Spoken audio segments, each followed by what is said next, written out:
సృజించాడనంటే ఆకాశమును భూమిని సృజించిన వాడు ఆయనే. సముద్రమును వాటిలో ఉన్నటువంటి జలములను దానికి సరిహద్దులను సమస్తమును ఏర్పాటు చేసిన వాడు దేవుడే. ఈరోజు నిన్ను నన్ను కూడా సృజించిన వాడు దేవుడే. దేవుడు ఎంత శక్తివంతుడనంటే ప్రియులారా, మానవులు ఈ ప్రకృతి చేయలేనటువంటి అనేకమైనటువంటి గొప్ప కార్యాలు ఆయన చేయగలిగిన వాడు. కారణం ఏంటంటే ఈ ప్రకృతి ఆయన స్వాధీనంలో ఉంటుంది. ఈ మనుషులు పిల్లలు ఆయన చేత సృజింపబడిన వారు, ఆయన యొక్క అనుగ్రహములో బ్రతుకుతున్నటువంటి వారు. కనుక ఇక్కడ భక్తుడు కీర్తనాకారుడు మాట్లాడుచున్నటువంటి మాటలు మనం జాగ్రత్తగా అర్థం చేసుకోవాలి. ఆయన ఇంకా ఎలాంటి దేవుడు? మనం ఆరాధిస్తున్న దేవుడు, మనం నమ్ముకుంటున్నటువంటి దేవుడు ఆయన ఇంకా ఎలాంటి దేవుడు?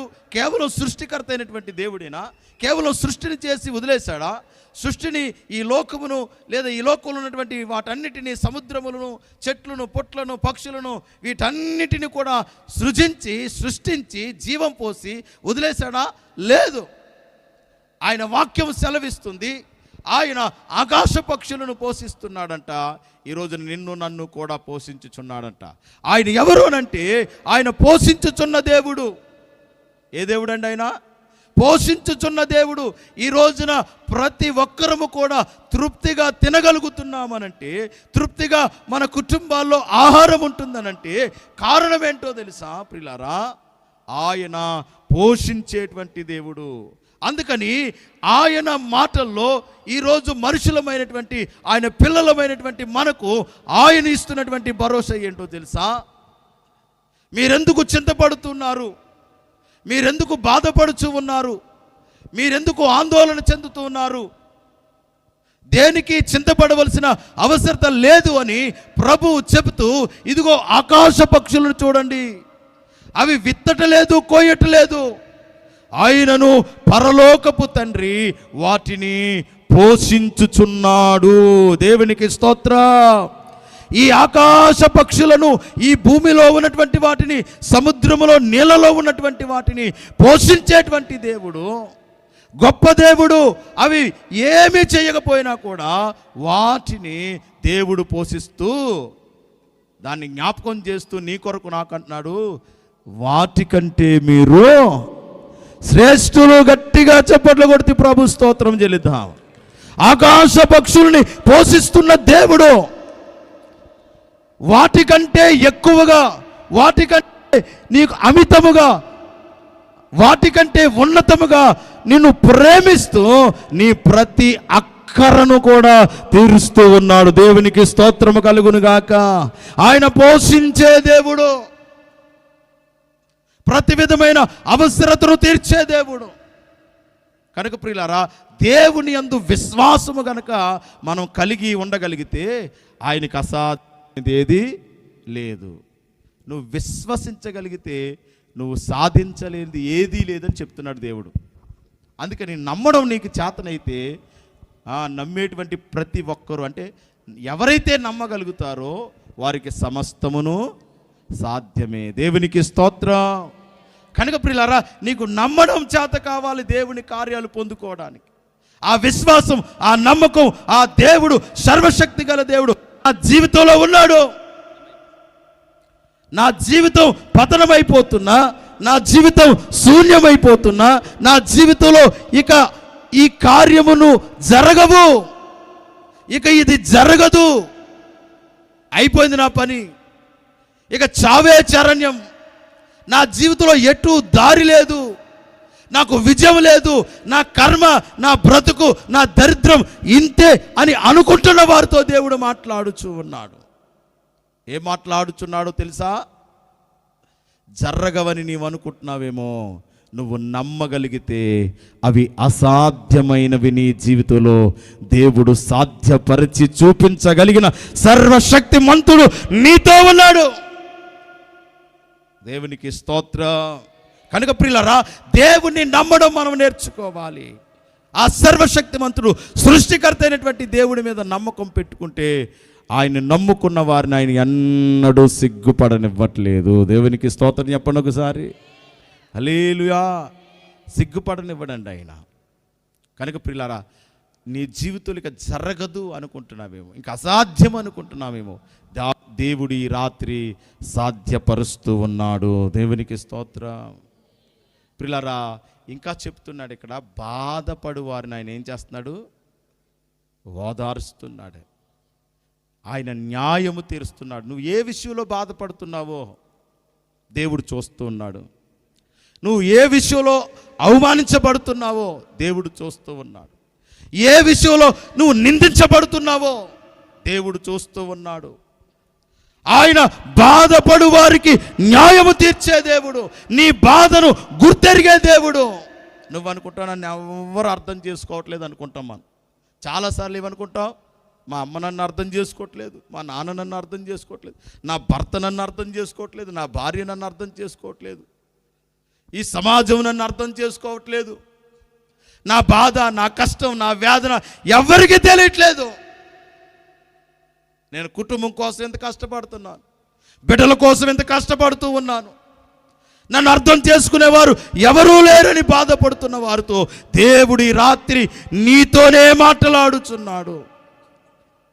నేను నిన్ను విడిచిపోలేదు, నీ బాధను నేను చూస్తున్నాను, నీకు న్యాయము తీర్చడానికి నీ దగ్గరకు వచ్చి ఉన్నాను. గట్టిగా దేవునికి చప్పట్లు కొడుతూ దేవునికి స్తోత్రము చెల్లిద్దాము.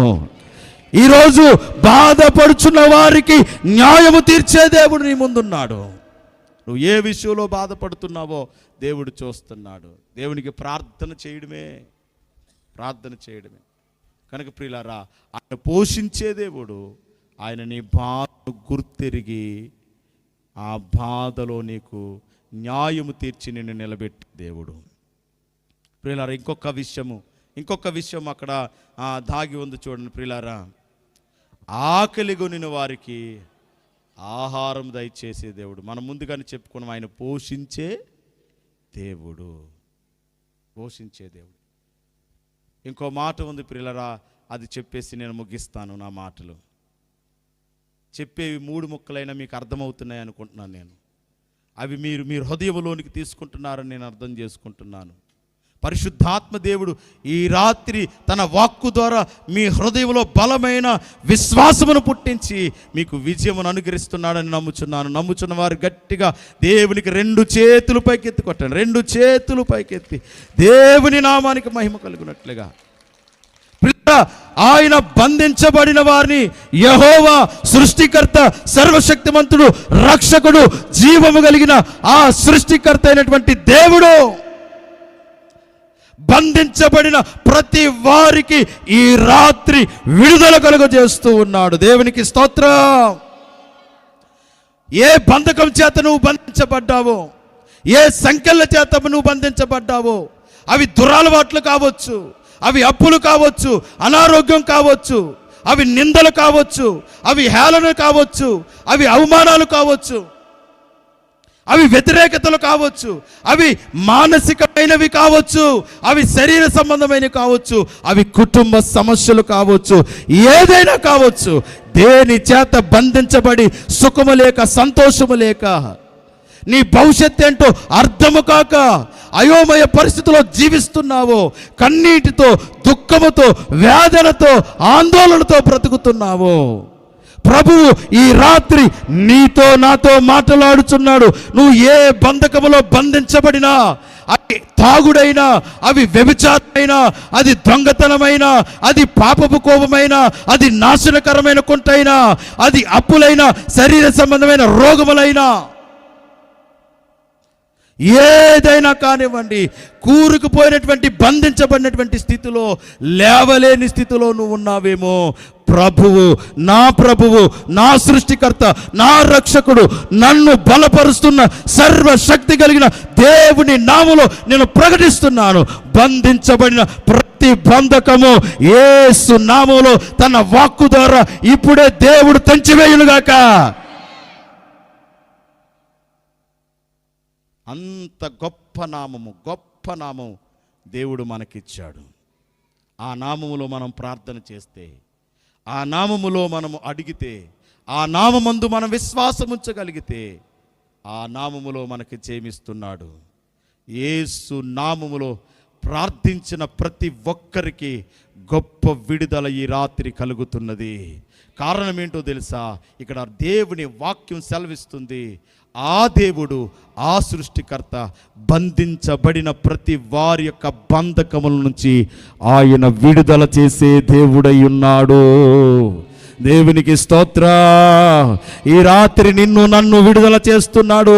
తన దాసుడు ఉపవాసం ఉండి 7 దినములు పగలు రాత్రులు దేవుని సన్నిధిలో మీ అందరి కొరకు మొర్ర పెట్టినప్పుడు, మీ అందరి యొక్క విడుదల కొరకు కనిపెట్టినప్పుడు, ఓ ఉపవాసముతో దేవుని అభిషేక ఆత్మశక్తిని పొందుకుని మీ అందరి కొరకు ప్రార్థించడానికి ఇక్కడ నిలబడుతున్నప్పుడు, ఓ నా శక్తి కాదు, నా బలము కాదు, నా కార్యాలు కాదు, సర్వశక్తిమంతుడు నన్ను బలపరచు వాని అందే నేను సమస్తమును చేయగలనని ఇక్కడ నిలబడుచుండగా, ఓ దైవజనుడు హస్తము ఇచ్చి ప్రార్థిస్తుండగా ఇప్పుడే మీ బంధకములని రాత్రి తెగిపోతూ ఉన్నాయి. నమ్మిన వారు అందరికీ కూడా, బంధించబడిన వారికి విడుదల దేవుడిస్తూ ఉన్నాడు, విడుదలిస్తున్నాడు. ఈరోజు నువ్వు ఏముందో నాకు తెలియదు, వివరించడానికి సమయం లేదు. నువ్వు దేని చేత బంధించబడ, కొన్ని రకాలైన బంధకాలు ఉంటాయి. అందులో 2 బంధకాలు ఏంటో తెలుసా? ఒకటి శరీర సంబంధమైన బంధకం, 2 మానసికమైన బంధకం. శరీర సంబంధమైన బంధకానికి, రోగానికి, బలహీనతకి మందు ఉందంట. ఏదో ట్యాబ్లెట్ వేసుకుంటే ఉపశమనం కలుగుతుంది. కానీ లేదా మానసికమైనటువంటి ఆ రుగ్మత ఏదైతుందో, ఆ బలహీనత ఏదైతుందో, ఆ టెన్షన్స్ ఏవైతున్నాయో అవి ఎవరిని పడుకోనివ్వండి. నువ్వు ఎన్ని ట్యాబ్లెట్స్ పెట్టినా కూడా నిద్ర పట్టదండి.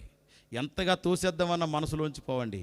మనసు పిండేస్తుందా, మనసు నిన్ను కమిలివేస్తుందా, ఆ మానసిక క్షోభతో నిద్ర పట్టట్లేదా, భవిష్యత్తు ఏంటో అర్థం కావట్లేదా, నీ జీవితం ఏంటో అర్థం కావట్లేదా, నీ కుటుంబం ఏంటో, నీ పరిస్థితుల్లో ఇవన్నీ చూసుకుంటున్నప్పుడు నీ మనసు బరువెక్కిపోయిందా?